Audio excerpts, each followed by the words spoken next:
Alright, so this is going to be my reaction to the 2023 on the Civic Type R, the FL5, and I'll talk a little bit about it at the end of the video. So let's get right into it.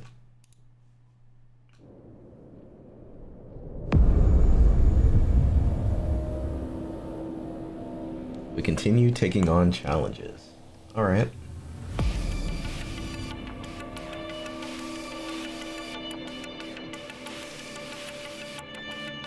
To outdo ourselves.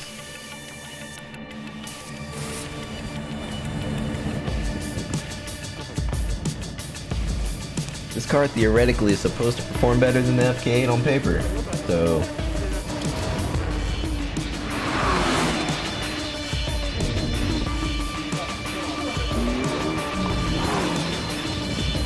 I'm so excited to see this car in person for the first time.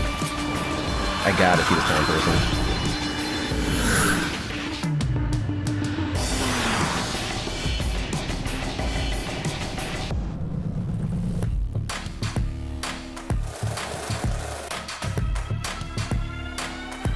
All the Type Rs of the past.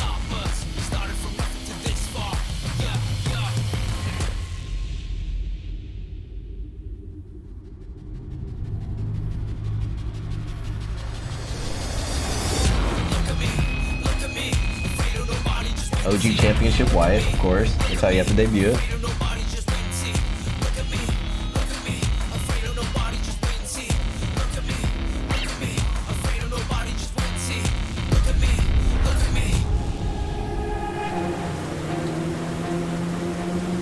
I'm not gonna lie, it's a sleek car. It's a really sleek car.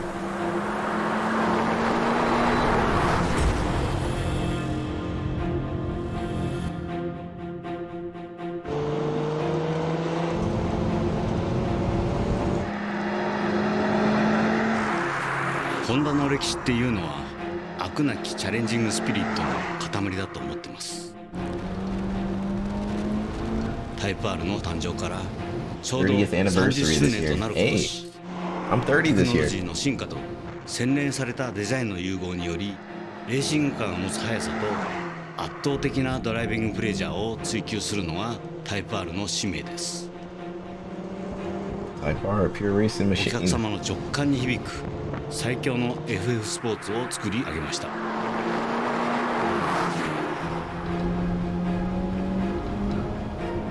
今回のタイプ R のデザインはタイプ R らしいアグレッシブかつ立体的な表情に仕上げました。ワイド&ローの骨格っていうのを最大限際立たせながら、全体として地面にこう張り付いたようなどっしりそこにドンとこう構えたようなレーシングカーのような佇まいっていうのを目指しました。ボディと一体化したリアフェンダーのところが大きなハイライト。That's one thing I do love about this car though, is the hips. デザインで言えば最も速く、そして最も美しいタイプ R を作るっていう。 I like how it's molded into the car. サイドパネルであったりとか、一つ一つの機能パーツの光の表情みたいなところまでこだわってクレーモデルであったり形状の精度を上げていったっていうところがあります。リアスポイラーはステーをアルミダイキャスト化することで空気抵抗は最小限に抑えながらしっかりとダウンフォースを稼ぐ、大きく今回進化したポイントの一つになると思います。運転している時も車を降りて車を眺めている時もいつでもどこでもアルティメットスポーツを感じていただけるようなデザインになっていると思います。タイプ R の特別さを一連の乗車体験の中で感じていただけないかっていうところで、ドライバーの気持ちをデザインするということにこだわりました。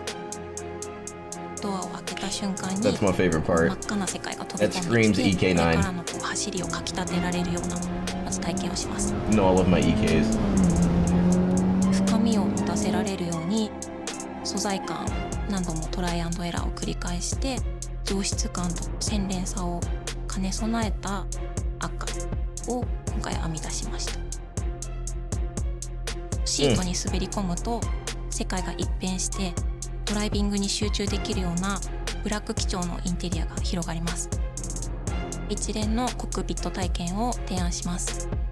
フロントシートについてはしっかりと体をサポートするサポート性、そして限界走行時に体が密着する背中とか腰回りにパーフォレーションを集中させて通気性を持たせています。メーターはタイプ R 専用グラフィックを採用し、サーキット走行時に必要な情報を的確に得られるようなメーターにしています。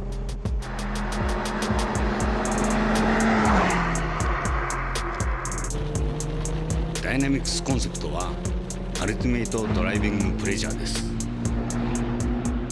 路面をわしづかみにしているかのようなインフォメーション豊かなステアフィー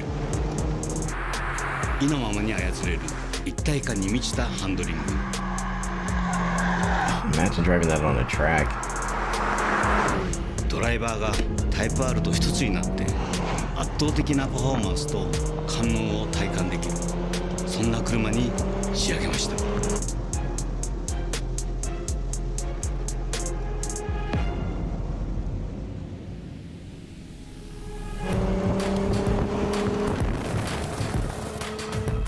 究極の速さとプレジャーを追 I 求す really る like how sleek it ホン looks. ダのレーシングスピ Being ー an ド、 FK8 owner, I really like how sleek it looks. より豊かで喜びに満ち溢れた体験となるような価値を想像しました。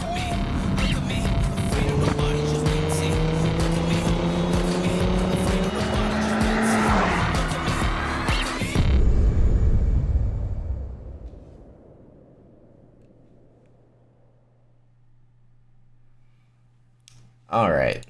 Like, okay. I like it. I'm not gonna lie, I like it. This is my favorite part. I really like this interior. I really like this interior. It reminds me a lot of the EK9. Just because of the red carpets, the super blood red seats. It's really simple. Like, I can appreciate it. I can appreciate it. Having an FK8, it's like, I love my FK8. Now, listen. I wouldn't trade my FK8 in for this. If there was a perfect world where I could have both of these cars, I 100% would. But like if I were looking, okay, put it like this. If I did not have a FK8, I would get a FL5. Like why not? Why not? If I missed out on the opportunity to get a FK8 and I had the opportunity to get a FL5, I would do it without a doubt, for sure. For sure. I mean, think about it. This car is going to be incrementally better than the FK8. It should be. On paper, it should be. And then just like out of like advancements in engineering, it should be better. And why wouldn't you want to possibly get one of the last internal combustion engine cars that are probably going to be delivered for the Type R? You know what I mean? So like, I would love this car. I really would. I can appreciate it. I really can appreciate it. Like if this is as good as they say it will be, I mean, dude, like, yeah, oh yeah, oh yeah, oh yeah. I like that rear end. I'm not as big of a fan of the front end, but the rear end, yeah, I like the rear end a lot. I like the rear end a lot. I like the hips. I like the 3-tip exhaust, keeping it. That's kind of like, I guess, a staple now for the Civic Type R, keeping the 3-tip exhaust. Dude, this car is good, not bad. It's not bad. It's not bad. There's haters out there who are not gonna like this car. I mean, you don't have to like it. You know what I mean? And it's subjective. Everyone has their own opinion. But that's kind of like what Honda does. They kind of go very flary for one generation, and then the next generation they tone it down, and then the generation after that it's kind of like out there again. So like, you know what I mean? But it's not bad. I like it. I like it. Would I trade my FK8 in for it? No. I have a lot of sentimental value with my FK8, so I wouldn't trade my FK8 in for this. But if I had the opportunity to have both, yeah, I'm getting both. I'm getting both, boy. But this is pretty gnarly. Like, I wonder what they're going to have spec-wise. Like, they say it's going to have more horsepower than the Type R, the current generation. I guess this is the current generation now, technically, right? So, so I'm thinking, I'd say it'll probably have like 330 horsepower. Not too much more, but it'll have 330 horsepower and it will use it well. I think it will use it well. I think this car is going to be lighter than the FK8. I'm reading a lot of places that people are saying it's going to be heavier, but I think it'll be lighter. And yeah, dude, I think about it. It's going to have more power, better suspension than the current FK8, probably better aerodynamics.